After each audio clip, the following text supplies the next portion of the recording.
नमस्कार।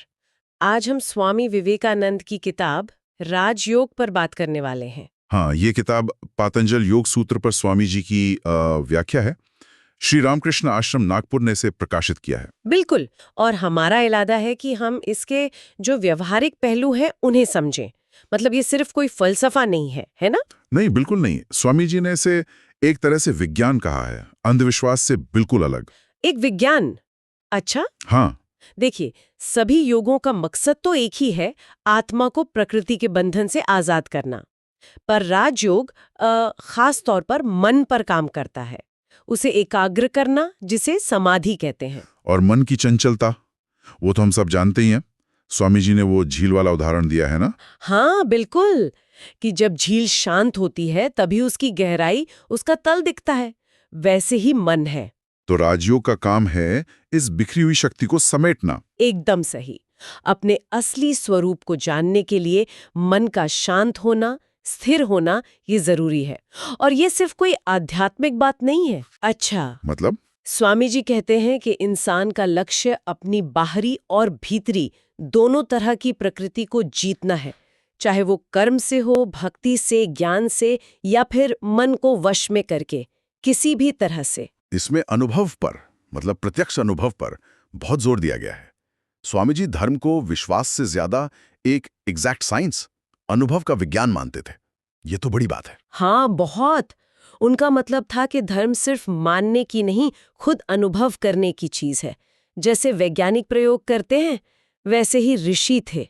ऋषि? हाँ, वो लोग जिन्होंने सत्यों का साक्षात्कार किया। बुद्ध, ईसा, हिंदू ऋषि सब अपने अनुभव से बोलते थे।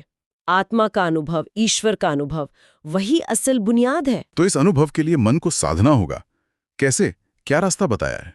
पहला कदम है आत्मविश्लेषण।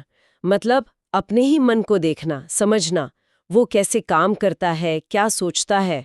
एक साक्षी की तरह। जैसे लेंस सूरज की किरणों को एक जगह लाकर आग लगा सकता है, हाँ, वैसे ही एकाग्र मन ज्ञान के दरवाजे खोल देता है, चाहे बाहरी दुनिया का ज्ञान हो या अंदर का। इसी से जुड़ा है प्राण। ये शब्द बहुत सुना है, पर राजयोग में इसका क्या मतलब है? सिर्फ सांस? नहीं, सिर्फ सांस नहीं।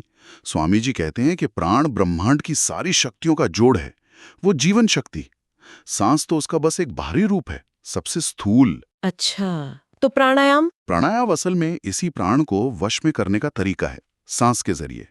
एड़ा पिंगला नाड़ियों को संतुलित करना, सुषुम्ना को जगाना, ये सब इससे जुड़ा है। और इसका असर सिर्फ मन की शांति तक ही है या और भी कुछ? नहीं, बहुत गहरा असर है। प्राण पर काबू पाने से शरीर और मन दोनों पर असाधारण नियंत्रण आ सकता है। स्वामी जी तो यहाँ तक कहते हैं कि ये जो माइंड हीलर्स, फेथ हीलर्स होते हैं, हाँ, वो जाने अनजाने इसी प्राण शक्ति का इस्तेमाल करते हैं। ये तो बहुत दिलचस्प बात है। तो ये सब एक पूरे सिस्टम का हिस्सा है, अष्टांग योग। हाँ बिल्कुल, 8 अंग हैं इसके। शुरुआत होती है यम से, अहिंसा, सत्य वगैरह। फिर नियम, शौच, संतोष। ये तो नैतिक और व्यक्तिगत अनुशासन हुए। सही। फिर आसन, प्राणायाम, प्रत्याहार, मतलब इंद्रियों को अंदर की ओर मोड़ना। और फिर मन की एकाग्रता के ऊंचे स्तर, धारणा, ध्यान और समाधि। समाधि यानी अति चेतन अवस्था। हाँ, ये एक सीढ़ी की तरह है, एक के बाद एक। और इसी साधना से कुंडलिनी जागृत होती है, ऐसा भी कहते हैं। हाँ, ये एक महत्वपूर्ण अवधारणा है। मेरुदंड के नीचे मूलाधार चक्र में इसे एक सोई हुई शक्ति की तरह माना गया है, सर्पाकार। अच्छा। योग से जब ये जागती है और सुषुम्ना नाड़ी से ऊपर चढ़ती है मस्तिष्क तक, तो चेतना के नए स्तर खुलते हैं, ज्ञान मिलता है, अलौकिक अनुभव होते हैं। ये तो काफी गूढ़ विज्ञान लगता है। अगर हम पतंजलि के मूल सूत्र पर वापस आएं, योगश्चित्त वृत्ति निरोधा। योग चित्त की वृत्तियों का निरोध है। मतलब मन में जो लहरें उठती रहती है ना विचारों की, उनको रोकना, शांत करना। और इसके लिए उपाय? 2 मुख्य उपाय बताएं, अभ्यास और वैराग्य। अभ्यास यानी लगातार कोशिश करना, टिके रहना। और वैराग्य मतलब दुनिया की चीजों से, इच्छाओं से अनासक्ति, डिटैचमेंट। अभ्यास और वैराग्य। इन्हीं से धीरे धीरे समाधि के अलग अलग प्रकार सिद्ध होते हैं। सवितर्क, निर्वितर्क, सविचार, निर्विचार, और अंत में कैवल्य। कैवल्य। हाँ, आत्मा का अपने शुद्ध मुक्त स्वरूप में स्थित हो जाना, वही अंतिम लक्ष्य है। तो कुल मिलाकर राजयोग सिर्फ किताबी बातें नहीं है, ये मन को साधने का एक प्रैक्टिकल वैज्ञानिक तरीका है। बिल्कुल, कोई भी अभ्यास से इसका अनुभव कर सकता है।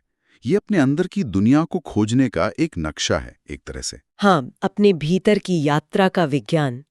अच्छा, तो जाते जाते एक सवाल मन में आता है, अगर योग की गहरी एकाग्रता हमें इतने ऊंचे अनुभव तक ले जा सकती है, तो क्या हमारे रोजमर्रा जीवन की छोटी छोटी एकाग्रता, जैसे काम में ध्यान लगाना या किसी कला में डूब जाना, क्या ये भी अनजाने में उसी बड़ी क्षमता की और छोटे छोटे कदम है? क्या हर ध्यान हमें किसी गहरे सच के पास ले जा रहा है? सोचने वाली बात है।